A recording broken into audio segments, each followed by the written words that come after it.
ശരിക്കും ഞാനിത് പറയുമ്പം നിങ്ങൾ വിചാരിക്കും എൻ്റെ അഹങ്കാരം കൊണ്ടാണ് പറയുന്നതെന്ന്. പക്ഷേ ഞാൻ സത്യമാണ് പറയുന്നത്.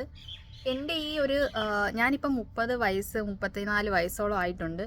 ഈ ഒരു 34 വയസ്സിനുള്ളിൽ ഒരു 60 വയസ്സുള്ള ഒരാൾ അച്ചീവ് ചെയ്യേണ്ട കാര്യങ്ങളെല്ലാം തന്നെ ഞാൻ ഈ ഒരു പ്രായത്തിനുള്ളിൽ നേടിയെടുത്തിട്ടുണ്ട്. അത് വളരെ ആത്മവിശ്വാസത്തോടു കൂടിയാണ് ഞാൻ പറഞ്ഞുകൊണ്ടിരിക്കുന്നത്.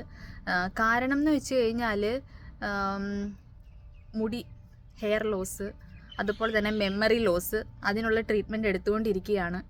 പിന്നെ മെൻ്റൽ ഇൻസ്റ്റബിലിറ്റി, മുട്ടുവേദന, കാലുവേദന, ബാക്ക് പെയിന്, അതുപോലെ തന്നെ പ്രഷറ്. അപ്പം ഇങ്ങനെയുള്ള കാര്യങ്ങളൊക്കെ എനിക്ക് തോന്നുന്നു എൻ്റെ അച്ഛനും അമ്മയും വരെ ഇത്രയും നാളായിട്ട്, അവരിപ്പോൾ 60 വയസ്സോളം കഴിഞ്ഞിട്ടുണ്ട്, അവർ പോലും 60 വയസ്സിന് ശേഷം ചെറിയ രീതിയിലാണ് പ്രഷറൊക്കെ തുടങ്ങിയിട്ടുള്ളത്. പക്ഷെ അവർക്ക് പോലും ഈ നേടിയെടുക്കാൻ പറ്റാത്ത കാര്യങ്ങൾ ഞാൻ ഈ 30 വയസ്സിനുള്ളിൽ കംപ്ലീറ്റ് ആക്കിയിട്ടുണ്ട്. അപ്പം ഇനി വീഡിയോ ഓഫ് ചെയ്തിട്ട് വേണം പോയിരുന്നൊന്ന് കരയാൻ.